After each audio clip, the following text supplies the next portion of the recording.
Welcome to the milk bar. Welcome to the milk bar. Welcome to the milk bar. Welcome to the milk bar. Welcome to the milk bar.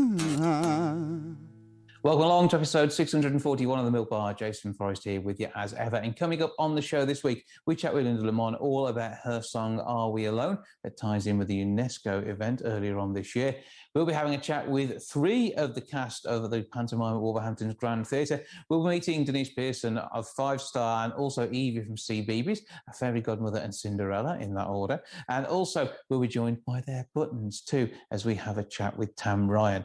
That's coming up on the show. Plus, on top of that, we're talking for the festivities going on in Codsall as we find out about Mystical Productions' Christmas Picnic with Santa and their Christmas Fair, 2 great dates coming up in December.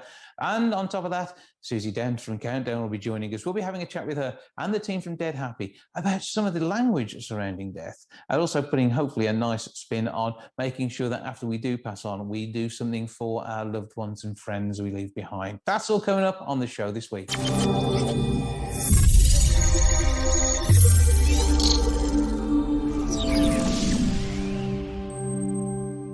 Cinderella is at Wolverhampton's Grand Theatre from the 4th of December through until the 9th of January. Cinderella needs her buttons. It wouldn't be the same without him. Tam is buttons and he's with me now. Hello, sir. How are you doing, Jason? I'm good. I hope we're really getting ready for what's going to be an amazing festive period. Yes, absolutely. I'm very excited for it. It's my favourite show. If I had to pick a pantomime, it would be Cinderella. If I had to pick a character, it would be Buttons.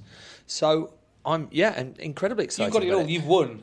You've won Christmas. I've won. I've won. Yeah, I am the winner of Christmas, and there is a Christmas as well, which is great. It's going to be special. Good news, mate. Yeah. Yeah. I mean, everything came so close last year. Just to have it disappear, we know that 2021 is going to be an awesome year for Panto. Sure. Because there's this pent-up Panto feeling. Yeah. Well, we've been starved, haven't we? We've been starved as a nation. Well, as a world of entertainment. Everything's been on pause, so I think it's going to come back ferociously, and I can't wait. It's going to be brilliant. So, as Buttons, you get to be mates with the kids. Yeah. You get to fall in love with Cinderella. Yeah.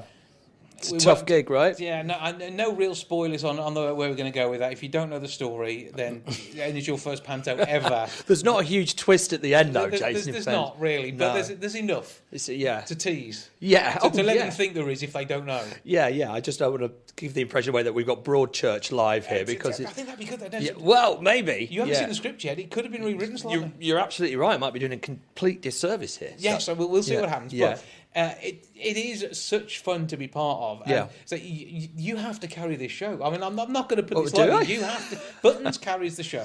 Yeah, well, I suppose he's the beautiful thing about playing a comic in Panto is that you are the link between the narrative and the audience. So you do get to bring everybody in, which is a privileged role in many ways. Mm-hmm. Well, in every way. You have to work really hard every night. Yeah. Yeah, I think we need to put that out there. Yeah, no, you're absolutely right. Your agent has undersold this, hasn't it? Well, why change the habit? But yeah, no, you're right. But look, there's 2 ways to look at everything. I think it's a privileged role because I get to be everyone's mate, as you've alluded to. I've met Evie, and it's going to be absolutely no problem to fall in love with her on a daily basis. And the thing about Buttons, though, as well, is that he's slightly different to all the other Panto comics because he has got an element of pathos and sadness in his story, again, without giving too much away. So it's not just quick fire, it's not gags, and I mean, there is that, of course, but, he's intrinsic to the story as well. So And he has buttons.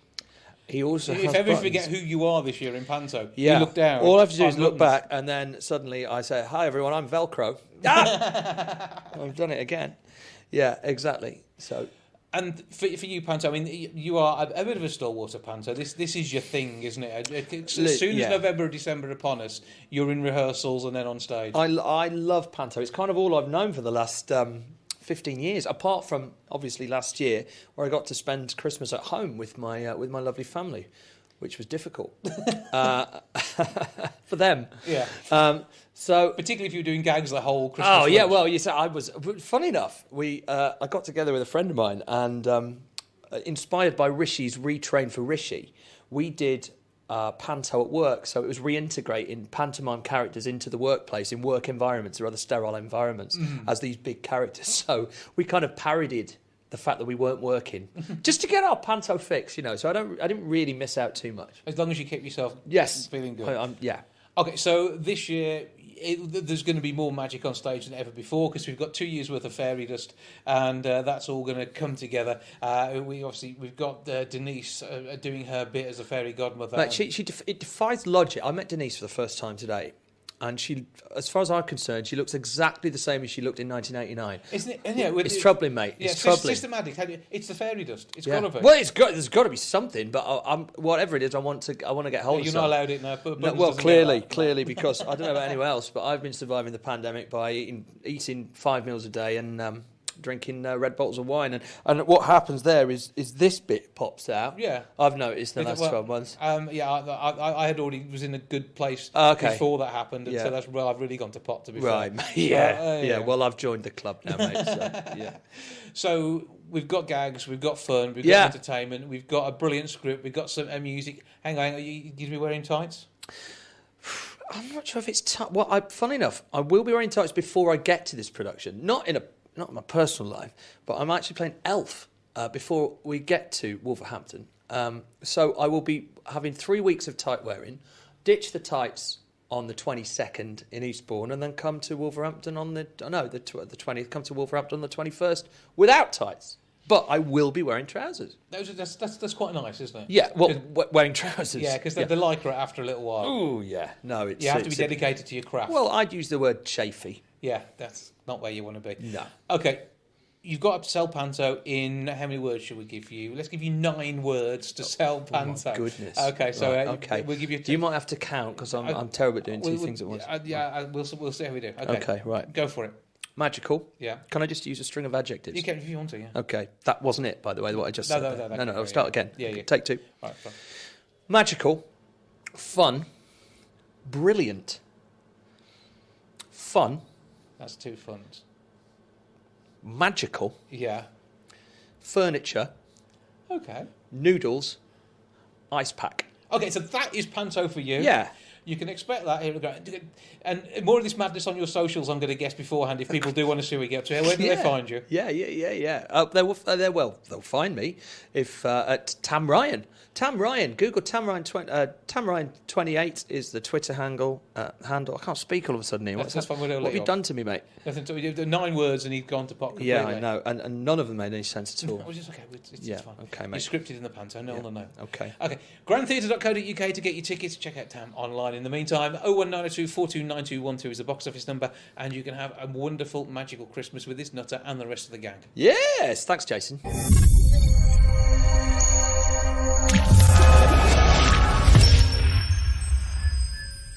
UNESCO's International Day of Light brought some music to the fore by Linda Lamon. Are We Alone is the title of the track, and she joins us now to tell me more about it. Hello. Hi, Jason. Hi. How are you doing then? I'm doing fine, just fine. Post-COVID, getting there. Which is a good thing. And the International Day of Light from UNESCO is a way of highlighting us as a species and our place in the universe. And this is where the song comes from as well. Yes, it was actually performed for the International Day of Light in its original form. It was originally, when it was first written, called Rainbow of Light, and that reflected the importance of light in the universe and how we actually rely on the spectrum for everything, absolutely everything on Earth.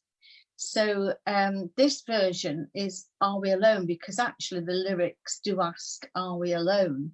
And that is one of the most important questions that humanity is facing at the moment. Yeah, obviously we have a lot of things to think about on our planet, but beyond our skies, there might be help and assistance to who've experienced some of the limiting things that we're going through now, the likes of the way in which energy is produced and its impact upon our climate, and a lot more besides. We could have someone up there in the heavens who could help us out with maybe even fighting the likes of COVID. Yes, that was a pretty loaded question. somewhere in the universe, yes, there could be life. Of course, we've got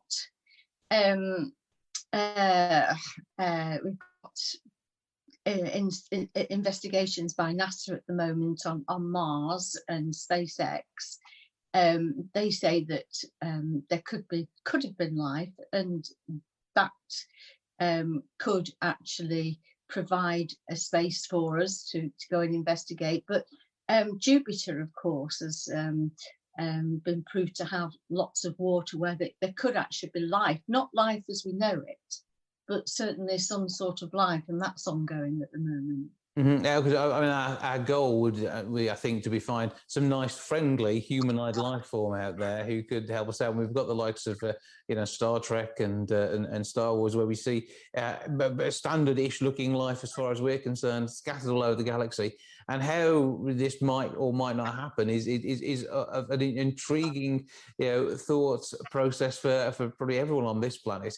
And with the SETI program having gone on for decades now, we've not spotted anything particular yet that has actually flagged up to say there is intelligent life out there that could communicate with us. Well, you mentioned SETI, and actually met some of the team from SETI, plus a host of other stars and lots of people involved in research in the universe at a place called Starmus in Tenerife, which is an international science festival. And what I gathered from that was that we just don't know. There's 95% of our universe that composes of dark matter and dark energy, and none of the scientists know what this consists of. And there's thinking at the moment that there might be a fourth neutrino out there. And there's millions being spent at the moment on research on this, and there's hope within the science community that if we find this fourth neutrino, it may actually contribute quite a lot to discovering what's in that dark matter. And my feeling is, it always has been, that I don't think we die. I think we actually go, our matter in some form transports back into the universe, and who knows, this could be all part of dark matter. But my feeling is that I think if there is life out there, that it's probably something that we just don't recognise as life as we know it. And there could well be carbon, silicon based. We haven't got any idea on how it could have happened on a different planet in a different set of circumstances, with a different set of guidance that has put it in place. We've got a huge universe out there, and it would seem unlikely we're the only sentient beings in that universe. Yes, I was watching a programme only last night about some scientific research on, I can't remember the technical name of it, but they call it the blob. Do you remember that science fiction film called The Blob years ago? It was a long time ago. Well, they're actually doing research at the moment on this fungus, it's not a fungus, but it's a single cell thing that grows. It's yellow, and they've proved that single cell organisms can actually make decisions. It's just fascinating the way they've worked on it. It's on Catch Up on BBC. So I'd advise people to watch it, because it's just amazing. Mind you, I am a bit of a geek, but it is fascinating to see how this research develops, and it's all towards trying to prove our history, our beginnings, and what might be out there and how it might grow. It's not always around the thinking that we know. Yeah, I mean, life is something that's not only precious but intriguing, and the way in which our minds work is another area of massive research, and trying to understand how this all works in its own way, chemically, spiritually, and beyond, is something which has been a challenge for thinkers in our species for many, many decades, and may confuse us for many more to come. But as we say, the question is, are we alone? That is how the song approaches the world, that question. And this is going to be released in just around a week or so's time? Yes, around the 15th of October. It's actually the first single from my third album. So that will be out in the new year. But yeah, this is out on the 15th, and it'll be posing lots of questions for people. Absolutely. So where can we go for more information on you and your music, and of course the song itself and its work with UNESCO? www.lindalamon.com, and on there you'll be able to see the links for the release and the video and all sorts of information. Well, we'll take a listen to the song now. Thank you for sharing this one with us, and we will continue with that question, are we alone? But for now, Linda Lamon, thank you for joining us. Thank you, Jason.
of the things that make Christmas in Codsall are returning for 2021. We have both the Christmas fair and we have picnics with Santa. Mystical Productions are the team behind it, and Stephanie and Dan join me now to tell me more. Hello to you both. Hello. So, first of all, who's going to tell me a bit about the Christmas fair? I'll start with Christmas fair. So we are back for our 5th annual Christmas fair. COVID obviously last year put a stop to the plans. So this year we're back and we're bigger and better than previously. So the Christmas fair is being held this year on Saturday, the 11th of December, 11 a.m. till 4 p.m. at Codsall Village Hall on the Wolverhampton Road, which is Whiskey Victor 8 1 Papa Lima. And you've got a very special guest to open it for you this year. We do have a special guest. We have the Right Honourable Gavin Williamson MP, who is going to be attending to open it, which is nice, special. He's our MP for the constituency, so it's very nice to have him. And his office is right next door. And apparently he's extremely pleased and Excited. excited to come down. So Yeah. Well, if you hadn't got the real Father Christmas, he could have dressed up as Father Christmas. Yes. We charge £1 entry, which is into the building. We've got 19 different craft stalls, pick up a last-minute Christmas present. There's games for the children to play. They can make cards, gingerbread cookies. You know, there's a lot for the children to do. We have families come and stay all day because there's so much to do. there's a craft store there for the children to sit down and decorate Christmas decorations, Christmas cards, even a cookie that they can ice. This year we have another special guest, with the exception of Gavin Williamson, Father Christmas and his elves. We have got Lance, the Santa Minion, who is going to be attending throughout the day, and he'll be popping around the hall and outside. So people need to keep their eyes out looking for him. It's a brilliant photo opportunity. Lots of different stalls, as I said, tombolas. We do have live entertainment again this year with the help of school choirs, Wolverhampton Ukulele Band. But We are still looking for entertainers, so soloists, duos, trios, bands, choirs. Anyone that's interested can get in touch with us and we can get them a spot onto our stage. And it'd be great having to do something festive or not, as the case may be, but something to put everyone in the mood for Christmas, whatever happens. Yeah, exactly. We do our best to make the stage look as brilliant as it can be. It's all dressed nicely. It's break staging for choirs. Glitter slashes, Christmas trees. We've got a brilliant brand new LED state-of-the-art lighting rig for this year. So it's going to be a really, really nice atmosphere for the acts to actually perform with us this year. We've got a huge car park, which is free, which is always a bonus. Haven't got to pay for parking. And as you know yourself, the car park's huge. So we don't really struggle for car parking, which is it's a great venue. It's nice to be part of it, and it suits this sort of thing well. I think it's been a while since I've had a chance to get along to one of your Christmas events, but I will see if we can get there this year. Fingers but crossed. it will be good fun for all the family, which is what counts. But they're also raising funds too. Yes, so everything that is raised goes to the village hall, obviously, which is a charity. Like many other charities and businesses, for the past 18 months, they've been hit really hard. You know, COVID affected so many people in so many different ways. This is just another way to bring a little bit more money back into the building. It's a vital community building, as you know yourself. There's so many different people from different walks of life that use the building day in, day out. You know, we've just finished a beer festival. The week before the Christmas fair, we have the children's play. So that's two very different events. And without the building, there wouldn't be anything in the village to do that kind of stuff. we are still looking for outdoor food vendors. So this year, we're introducing a brand new, for us and for the village, food market outside. So there'll be different food vans. We are still looking for food vans. If once again people have got a food van or know of someone, that'd be really good. Get in touch with us and we'll book them in. You know, it's nice to have something Christmassy to eat or drink, as the case may be. We'd rather not have gazebos because we had them blow away a few years ago. So we can't predict vans are best. Okay, something that's nicely anchored to the ground. We like that idea. And so that's good stuff. Give us the date details again on that one and how people get in touch if they do want to be part of the team behind the scenes. That is the 11th of December at Codsall Village Hall between the hours of 11 a.m. and 4 p.m. and that's Whiskey Victor 8 1 Papa Lima. If people want more information about stalls or just about the event in general, they can give us a call on 07473 763 465. That number again is 07473 763 465. Or our Facebook page, they can contact us on there.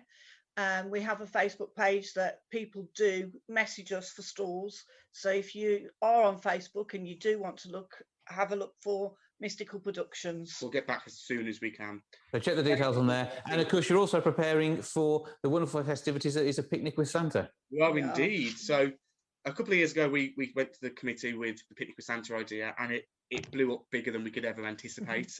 It's completely unique. I can't find anywhere else that does something similar. And it's a chance for the children to meet Santa in a bit of a more controlled environment. They get a little bit more time with him.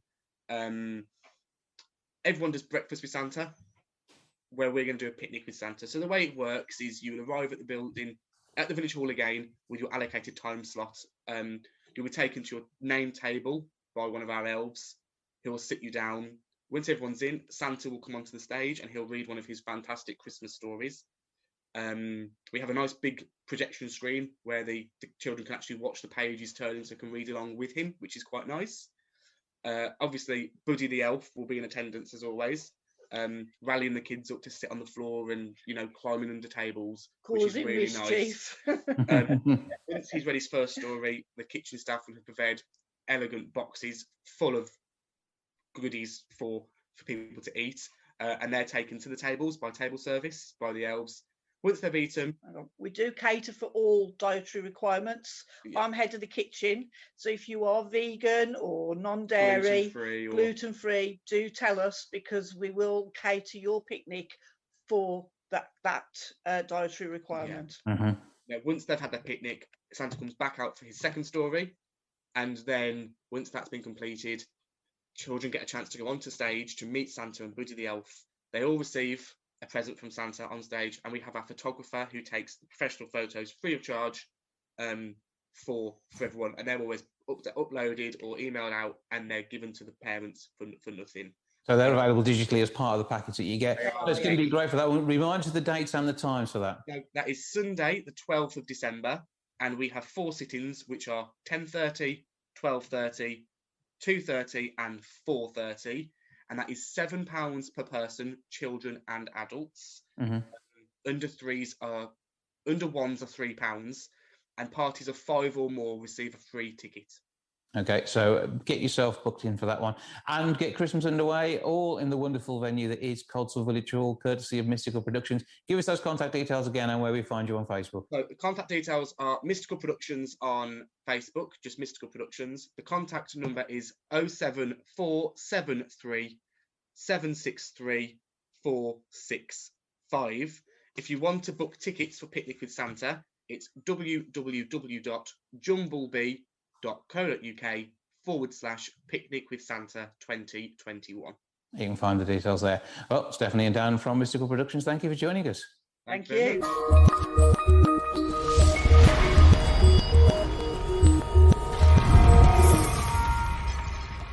From the 4th of December right the way through until the 9th of January, the magic that is Cinderella is on stage at Wolverhampton's Grand Theatre. I'm lucky enough to be joined by 2 more of the cast. We have Denice Pearson, 5-star, and we have Evie from CBeebies. So let's find out what you're up to. Denice, I hope you don't mind. I'm going to start with Evie first. Okay. Yeah, absolutely. Evie, so tell us a bit about this for you, because this is your debut in Panto. Yeah. And this is effectively your home theatre because you're from Kings Winford. Yeah. But you've done Panto before in the wonderful world of CBeebies, where you've existed for how long now?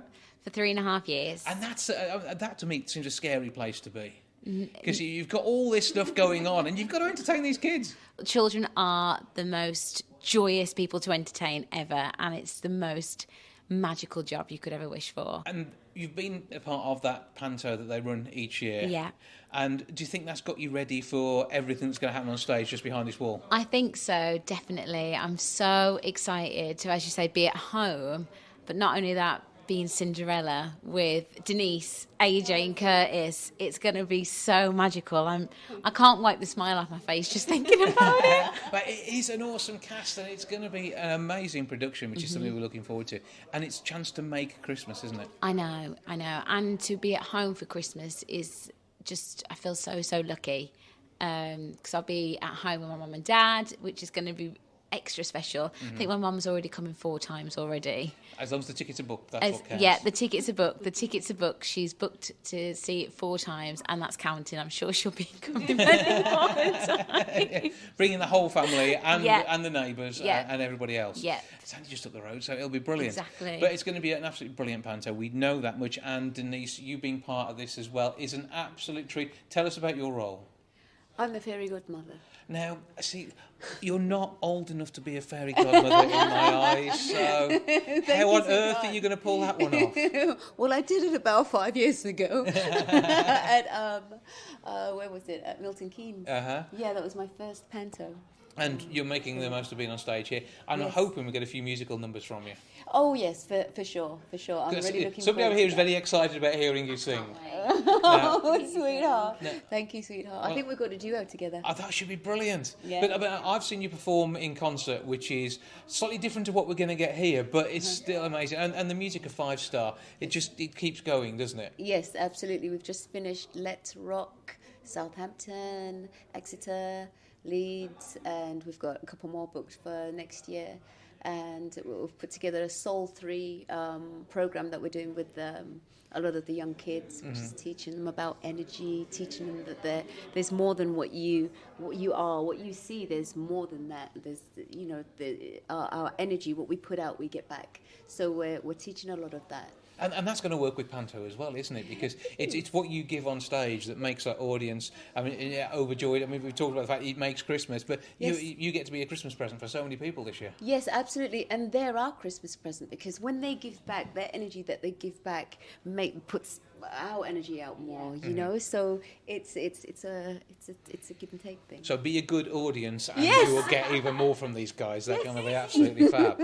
So, are there any 5-star numbers in it, do we know? I've been asking the crew, and it's like, well, and then somebody else comes in, and it's like, oh, okay, you got to go here, and then it's like, well, and then somebody else comes in. So we've been doing pictures, we've been doing. So your script is not too far away, and then you'll know exactly what you'll be doing then. Yes. With the music, I mean, obviously being a family who performed together, well, I'm afraid to say the 80s, wasn't it? I mean, that is, it ages me, because I was there listening to you when I was growing up. Your music has sort of grown with people, hasn't it? And I think that's going to help with not only the recognition of what you're doing on stage, but also there are so many families who will have lived your music through the decades and have just passed it on. So it's going to be another great way of doing that. Yeah, I think so. I think that was the intention when we put it together. Dad flew us out to Los Angeles, and you got, Paul Jackson, and you got Phil and Gaines on Michael Jackson's people on keyboards, and brought it back to the UK, and 5 black kids from the UK, teenagers still in school, doing Wogan, doing the Royal Varieties, and doing our sold out tours at the time. It was quite a journey, so I think they're quite timeless. You've often described as being the British Jacksons, but it was different to that. It was more than that, 'cause it was a different sort of vibe, wasn't it? But you were 5-star, and that sort of continues to this day. Yeah, I was doing this move in one of the videos, and it's like, no, that's Michael's move. Yeah, brilliant. I got to tour with the Four Brothers on their tour. When Tito comes into town, he's like, "This is my lady, Denice. She's going to sing the J5 section." So. It's a great. We got to record a couple of albums over their house in Los Angeles. We were there for 13 years, so it's very similar. Very, very similar. So you've got some magical musical roots to bring to the stage as part of Panto. That's going to be awesome itself. Absolutely, a whole journey. Yeah, and for you, what is your favourite bit of Panto? Because you get to be a goodie, which helps, doesn't it? I hope they're doing the 12 Days of Christmas. I love the 12 Days of Christmas.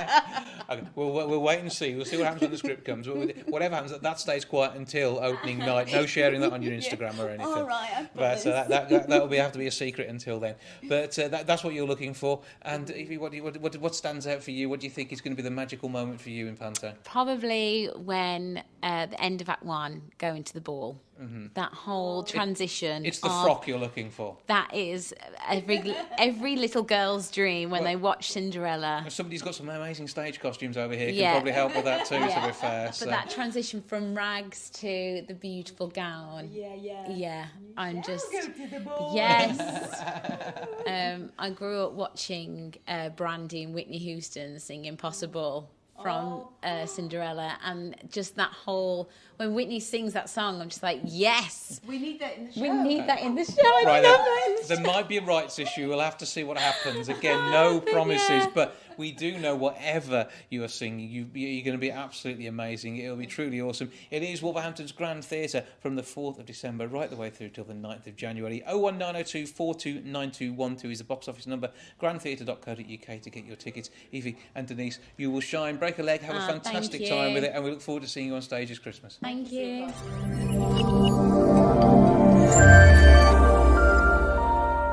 Death is always a tricky subject, but it's something important that we make sure we have conversations with our family about to make sure not only our wishes are looked after, but also that we're all at one with we know is going to be inevitable for us all someday. To tell us more, I'm joined now from the company Dead Happy, Vil Zeidler, and also the one and only Susie Dent. Good afternoon to you both. Hello. Hi, good afternoon, Jason. So, Phil, first of all, tell us a little bit about your survey here, and then we'll get Susie to make everything easy for us. Yeah, indeed. So we did the survey at Dead Happy to really try and understand, attitudes to death and how people had thought about it and planned for it. And I suppose our findings weren't overly surprising.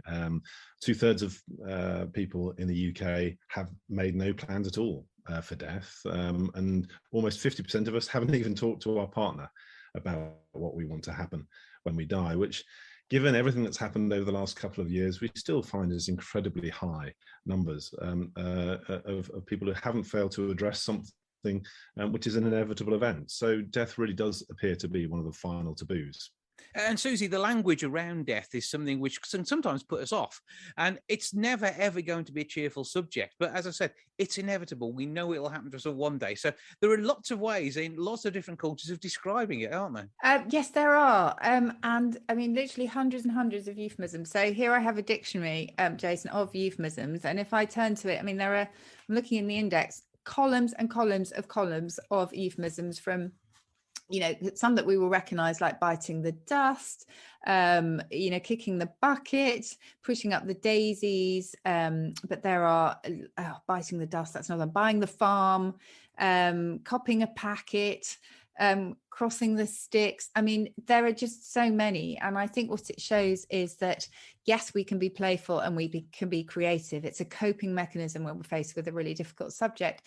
But also sometimes if we stop there, we're not having the open and honest conversations that we need to. So sometimes we can strip those away, be quite natural about it. It doesn't have to be a sort of major sit down event, but just have those conversations openly and honestly, and try and bring in some positivity into it by saying what you would like to happen after you die. And they can be some really lovely things. Phil will tell you they've done a lovely thing called Death Wishes at Dead Happy. So you can express what you would like as a sort of memory of you. So one of them, for example, is buying your friends in the local pub a round every year on your birthday. Something that is deeply personal and goes beyond the purely functional and administrative stuff. Yeah, because Phil, I mean, it is something that is, it is about memory. It is about living a life now and then celebrating that life later, isn't it? I think that's exactly right, Jason. Celebrating, we think, is a really important word. We can't alter what death is, but we can actually impact how people remember us, how people think about us. And we can do that directly by setting out really clearly, the platform that Susie's referenced, Death Wishes, and do some pretty amazing things. And it doesn't all have to be doom and gloom. As I say, whilst we'd love to be able to find a cure for death, we don't think that's on the horizon anytime soon. But doing some of these things for our loved ones after can be really a wonderful legacy that we can all do something about. Yeah, we've talked about the beer in the pub, but also sending your partner flowers on your birthday, that sort of thing. And it's little remembrances. And when it comes to the meaning behind it all, again, there's a lot of meaning behind, again, death rituals and death language, but also their remembrance too, isn't it? Because the funeral itself, that's an unusual word, Susie. I mean, what it's not like anything else we would describe. No, I suppose not. I mean, it came from French and probably came over with the Norman conquerors, I would say, after 1066. And quite often anything ceremonial we used French words for, because they were sort of somehow more serious and more profound, is how we saw them as being kind of more classical with more prestige. But no, we're not. But I think even, an undertaker is a euphemism itself. That's when we sort of started to kind of give the matters of death to someone else so that we didn't have to deal with it directly. And I think that's what's reflected in language, as I say, is that we're kind of stepping back, but in doing so we're actually then avoiding these really difficult conversations and, as you and Phil have said, these celebrations. Yep, and Phil, again, there's all sorts of things which people are putting money towards. Dead Happy, you allow them to have their wishes spread out all through the small cost of effectively an insurance policy, which runs alongside their living their life. And I like the idea of someone having a full Viking funeral. That one sounds like a good way of doing it. Yeah, I agree. I think funerals are fascinating area. The Viking funeral is a brilliant one. I think almost 9% of people wanted to have a Viking funeral when they're given that idea. And it's an extraordinary array of things that you can actually do. And whilst when we set up 3 years ago with our Death Wish platform, we had a handful of death wishes, and customers have just added to those over the few years, so that we've got literally a massive array of different options that perhaps you and I wouldn't have necessarily ever thought of, and it's extraordinary how you can be inspired into some extraordinary things. Absolutely. And dare I ask, Phil, what have you got as your death wish? Well, I've got one or two which I haven't ever told my wife and children, but predominantly sending them on things that I know, particularly in my children's case. My daughter wants to go and see, I think, called the Quokkas in an island off Australia. Has been always one of her dreams. So that's something that I've put in my as a death wish. And my son has always wanted to go and see the Ashes in Australia. So those are two examples of things that I've done. Maybe you could take some of your ashes with him to scatter on the pitch at the same time. I'm not sure the authorities would appreciate that, but it's a good try. We can always have a go. Yes, we'll see how. And Susie, I mean, we have these things that we want to do, and kind of a legacy to pass on.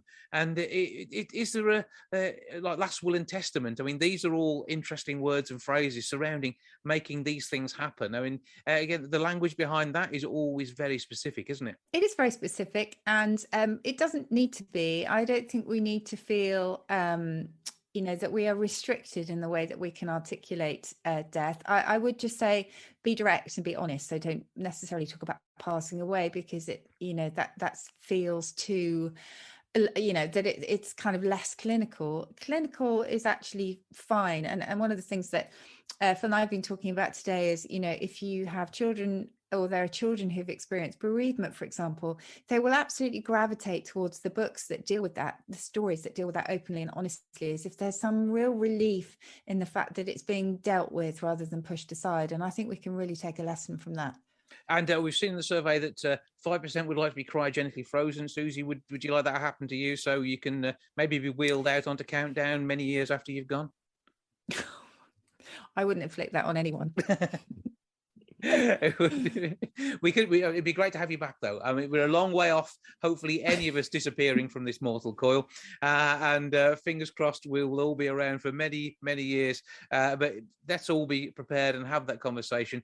And Phil, where can we go to for more information if we are looking at putting our death wishes into action once we do disappear? Very simple. Just have to go on to www.deadhappy.com. The Death Wish platform is there, completely free to go on, and let your imagination run riot. And put together a few ideas for your friends and family to mark your life once it is all over, and we have a whole new chapter of the world without us. That's not a good thing. I want to keep us all here. Let's all hang around for a good while yet. Phil Zeidler and also Susie Dent, thank you both for joining us. Thank you very much.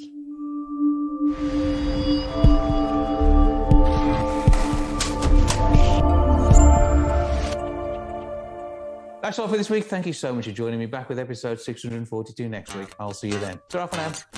Goodbye from the milk bar. Goodbye from the milk bar. Goodbye from the milk bar. Goodbye from the milk bar. Yeah. Goodbye from the milk bar. Yeah.